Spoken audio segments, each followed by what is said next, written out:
Au début, moi, pour parler des dépouillements de mon côté, en fait, moi, ce qui m'a vraiment fait dépouiller, c'est les témoignages. Heureusement qu'Eddie m'a fait connaître YouTube, en fait.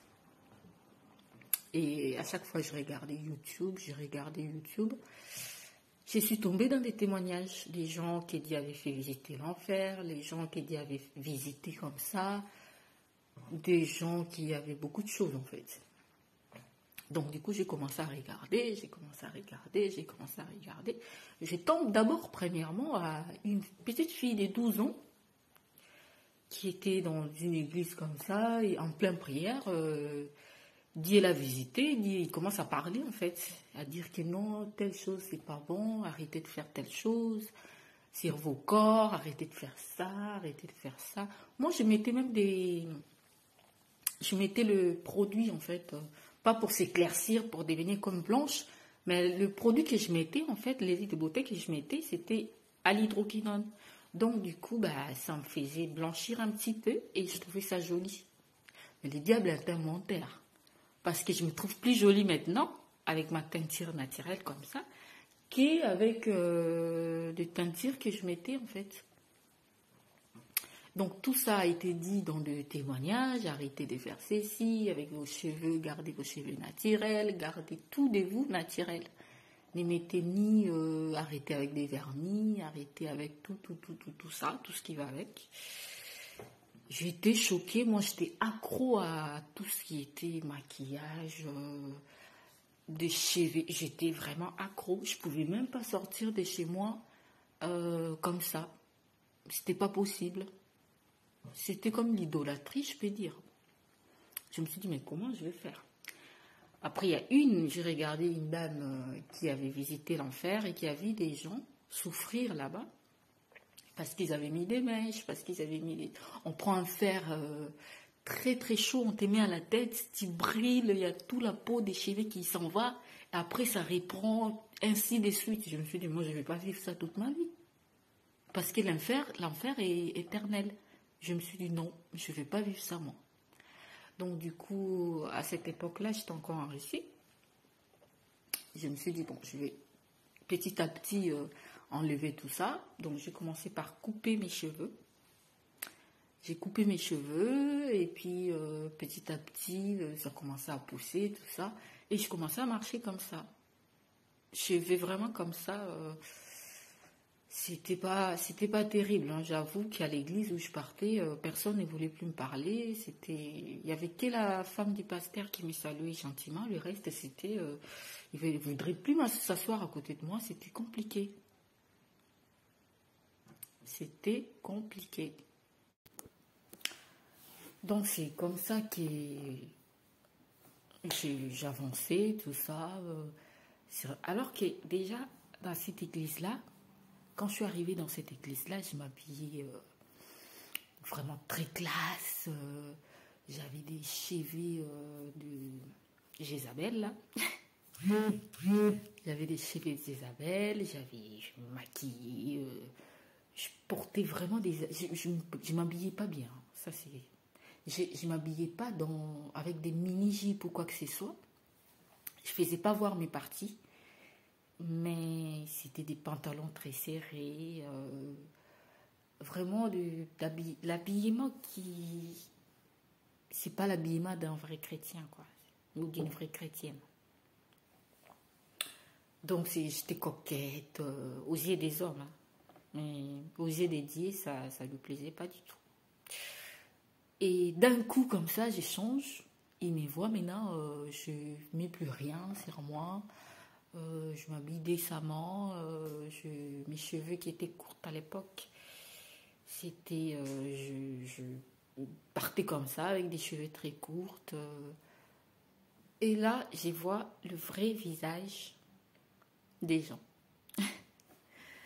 Donc les gens autrefois qui me souriaient, qui étaient très gentils avec moi, et d'un seul coup comme ça, et c'était plus la gentillesse, genre tu t'assois ici, ils vont aller s'asseoir de l'autre côté, tout ça. Mais bon, moi de toute façon je m'en foutais tout ça. Je m'en foutais, mais carrément de tout ça. Moi, je me disais que le plus important pour moi, c'est ce que Dieu voit et non ce que les hommes voient. Donc, ça me faisait ni chaud ni froid. Heureusement, d'ailleurs. Heureusement. Donc, ça me faisait ni chaud ni froid. Et c'est comme ça que je cherchais du boulot. Je partais travailler comme ça. Et voilà. Même au boulot, hein, il y a des gens qui te regardaient comme si tu venais d'un pays en guerre et qui t'avait fui la guerre, des choses comme ça, quoi. Et c'est comme ça que j'ai commencé. Et puis, je me rends compte que mes cheveux, là, ça va faire... là, ça fait 21, 22, 23, ça fait 3 ans depuis que j'ai coupé mes cheveux. Je me rends compte que j'ai des beaux cheveux déjà. Dieu nous a créés avec des beaux cheveux. Ma teinture, j'adore. Rien de spécial. Hein. Là, j'ai rien mis, mais je suis belle.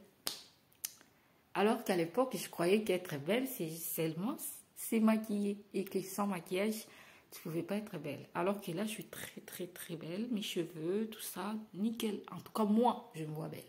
Et je sais que Dieu me trouve belle aussi. Et c'est le plus important.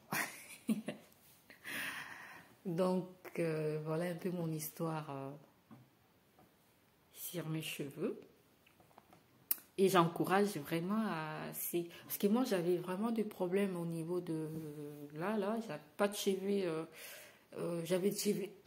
Avant de couper mes cheveux, j'avais des cheveux qui cassaient. J'avais des cheveux qui n'étaient pas afro. C'est vite... Au fur et à mesure que j'ai défrisé les cheveux, j'avais des cheveux qui n'étaient plus afro, en fait, qui avaient perdu le sens de afro. Donc, à chaque fois que je laissais mes cheveux comme ça, c'était... Je ne pouvais pas tirer ça comme ça par derrière. C'était tout mou comme des poils. Tout ça, ça ne me plaisait pas du tout. Excuse. Ça ne me plaisait pas du tout. Donc, du coup, je me suis dit, bah, ça, c'est pas une vie, ça. Hein. Je dois couper mes cheveux aussi pour ça. Et j'avais tout coupé. J'avais la peau comme ça. La peau tout lisse comme ça. J'avais plus rien comme cheveux.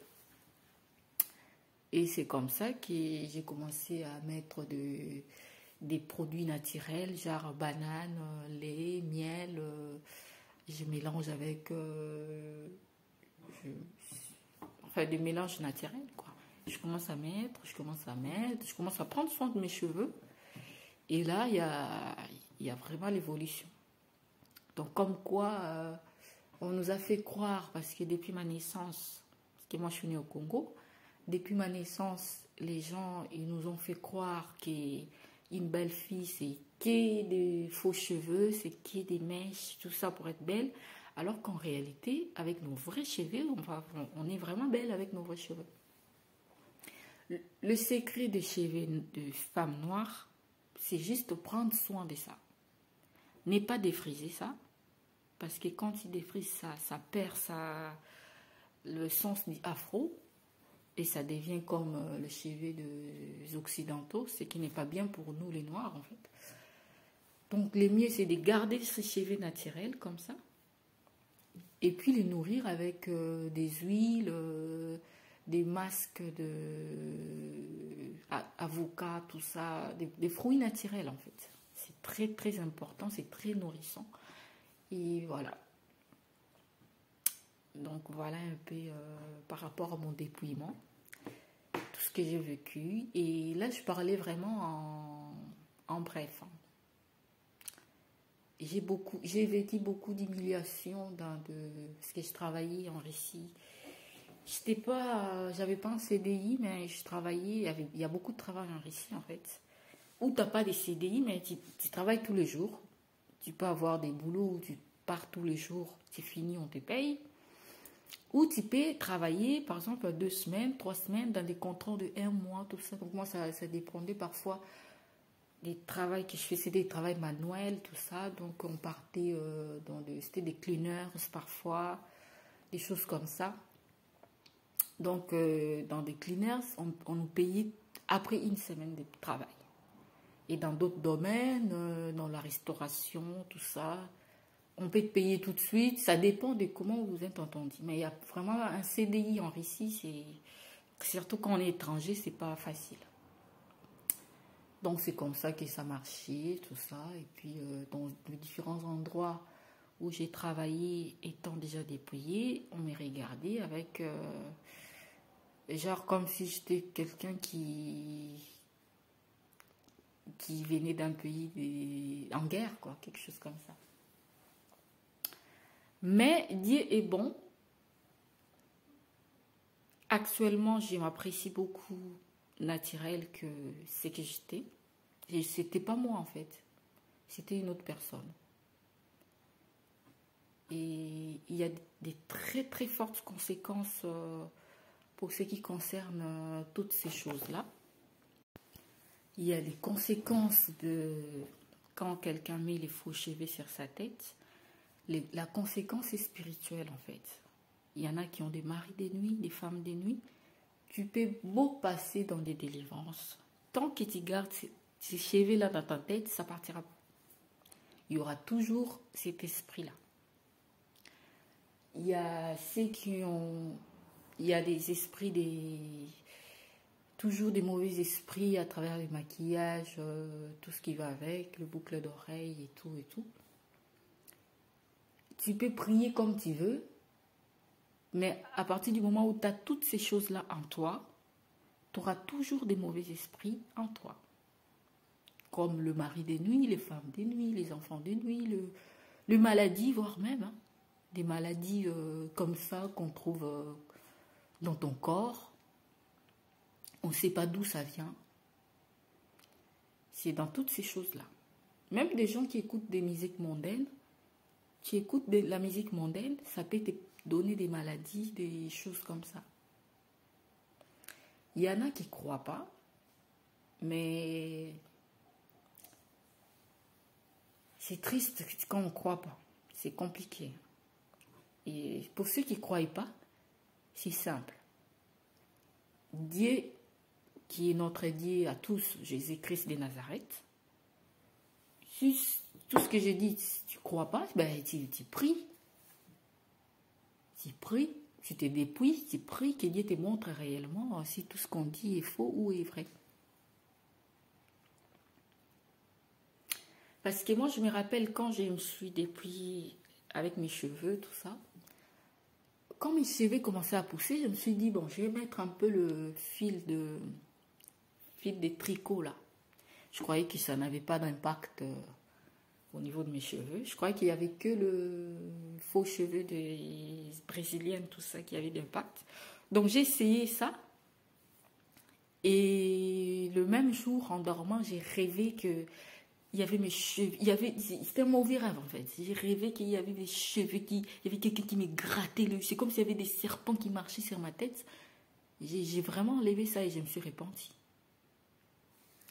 Donc je demande à tous de se repentir, de demander à Dieu et surtout de passer par la délivrance pour tout ça.